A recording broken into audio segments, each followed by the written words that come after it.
Alright YouTube, this is Thin Blue Line 5 coming to you with another review. This time it is on a Sig Sauer p229.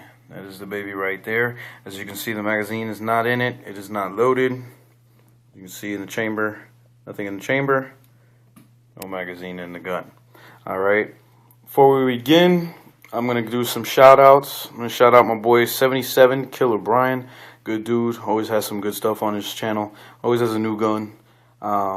Hickok 45, the Yankee Marshal, and also Pete over at the Armory channel. Let's start out with the model. It's a p229, so it's a compact version of the p226, which is a standard issue CIA FBI sidearm. This is a compact version. They take off about an inch on the barrel and an inch on the frame. Makes it shorter, lighter, better for concealability. It's a 9mm, as you can see right here. The 9mm, small round, but it's a hollow point. That's all I carry. They're very soft shooting rounds, which, as you can see on the target, makes it very easy to shoot. This is right here the double action trigger, and these are all single action trigger pulls. I'll get into that later. I have had the gun now probably about a little under a month. I've only shot 150 rounds through it. I love the double action, single action. I like that it has a decocker. It can go, you don't have to pull the trigger to take it down to double action again. It's a very fine, smooth shooting gun. Like they say, it shoots like a Cadillac. It's very smooth. I do not like that I had to break it in.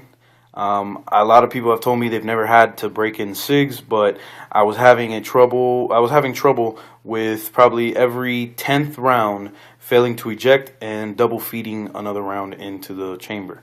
And I don't have pictures for you right now, but if it ever happens again, I'll show you. I was contemplating on even sending it back to SIG to have them look at the extractor or, you know, check out the gun to see if there was anything wrong with it, but I locked the slide back, left it like that for a couple of days because my friend has one. He told me to do that, and told me lock the slide back, then go shoot it, make sure it's greased up nice and wet, and then go shoot it, see if you have any problem.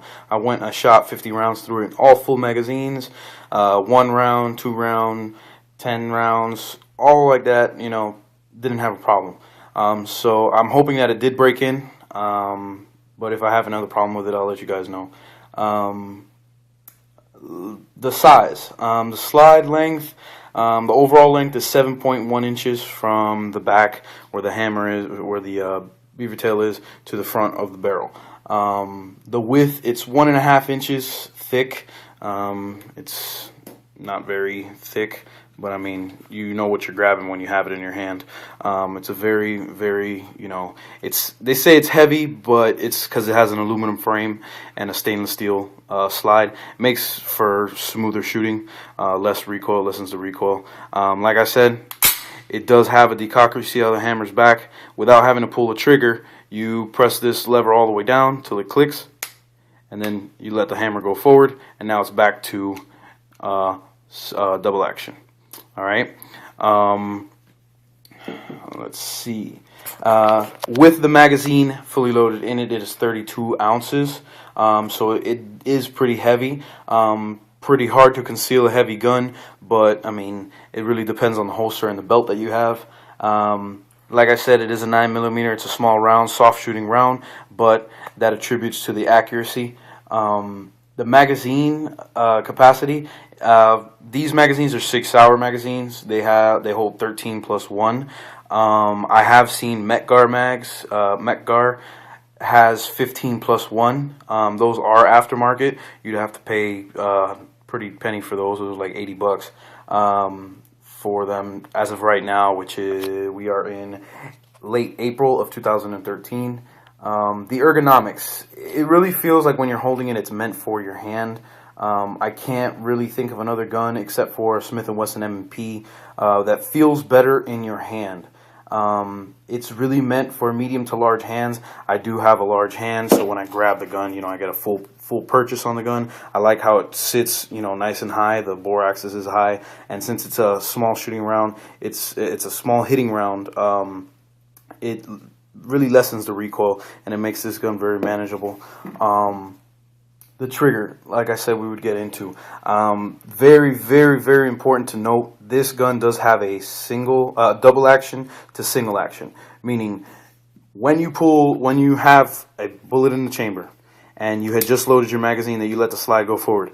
Right now, when the hammer's back, which it will be when you put the magazine in and let the slide slam forward, it'll be single actions, which all you do is it does one action. You pull the trigger, it fires, and leaves the hammer back. Now, to go to single action, you press this lever all the way down till it clicks, just like that. You let it go up. Now we're in double action. Double action meaning you pull the trigger all the way back, the hammer goes back. When it fires, it cycles around, the slide pushes the hammer back and leaves it locked back. If you want to go back to double action, you press the lever down again. Very, very, very good system. As you can see, I'm very accurate with it, except for the double action pull. Double action pull gets me every single time, but you know, as you can see the target, that would be a devastating blow. And 13 rounds right after that in the bullseye ain't too bad. The double action is a 10-pound trigger pull. It's very long and hard. Like any double action trigger pull, it's going to be very long. Drawn out. You're gonna have to anticipate it, and once you start anticipating it, you drop the round, and you know it's hard to be good and very accurate with a double action to single action, but it takes getting used to. The single action trigger pull is 4.4 pounds, and it's short, crisp, breaks really nice, as you can see here. I'm gonna demonstrate it for you. That right now is in single action. The hammer's back. The trigger pull is from right about here to here. That's all the take up, and then nice and smooth like butter. I haven't felt a better single action pull. I haven't shot many 1911s, but the ones that I have had a little bit of a stiffer trigger pull. I don't know why. I know all 1911s usually have a really good single action trigger pull.